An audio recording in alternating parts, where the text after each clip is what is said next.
I'm Malcom Reed.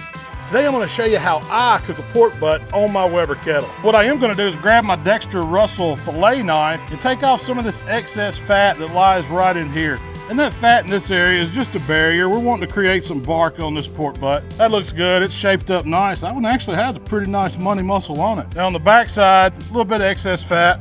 I'll go ahead and trim some of that out.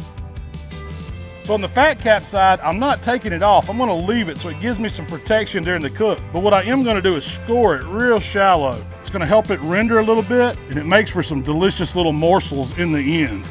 And I love the way this checkerboard looks. It makes these little squares of delicious pork goodness right there. They'll come right off when we get ready. Pop them in your mouth, you got some meat candy. And at this point, you could use whatever you want. If you got a favorite barbecue rub, go ahead and use it. I'm using my hot rub. It's great on pulled pork. No binder, just the seasoning on the meat. Make sure you get in all the little crevices on the back side. We want it all covered. Now I'm just gonna let the rub sit here and work on the outside of the butt. You can pat it in a little bit. I want the seasonings to start melting in, pulling some moisture out, taking some flavor in. So my setup for the Weber today for low and slow cooking is a void in the center and charcoal all around the outside edge. Now I've got a charcoal vortex turned upside down to create that void. You can put an aluminum pan there, baking pan, whatever you want. You just want to keep a blank space for the coals to go around. I want the briquettes away from the vortex, and I want them to the side. Now I've also scattered in some chunks of cherry pecan wood to give us some smoke flavor. Now we're ready for the grate. I've got some hot coals going. We'll close the lid, and right now I'm going to leave it wide open on the exhaust. I want some air to flow to get those coals going. As my temperature creeps up to about 200, 225, I'm going to check the vent back on the top and bottom. We'll be ready to cook the butt. So the temps are up to about 250 on the Weber. That's right where I want it. It's time to put the butt right in the center of our Weber. Only thing I've done to the butt, every hour I've sprayed it with a mixture of apple juice and apple cider vinegar, 50-50 blend.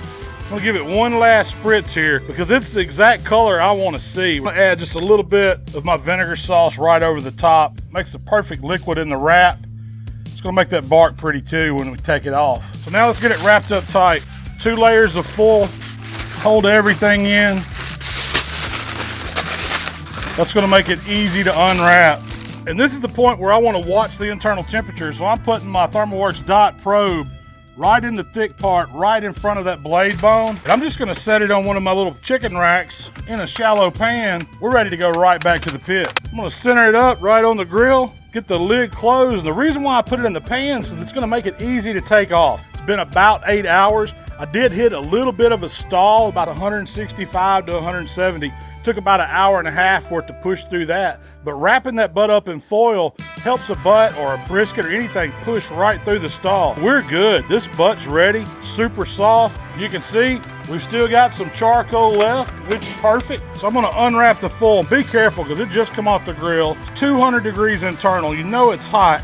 The juices will run. Oh man, full of juice, the glaze. So for the glaze, I just mixed up some vinegar sauce and some deep barbecue sauce. You can use whatever you want. I like the combo. We're just gonna drizzle it over the top.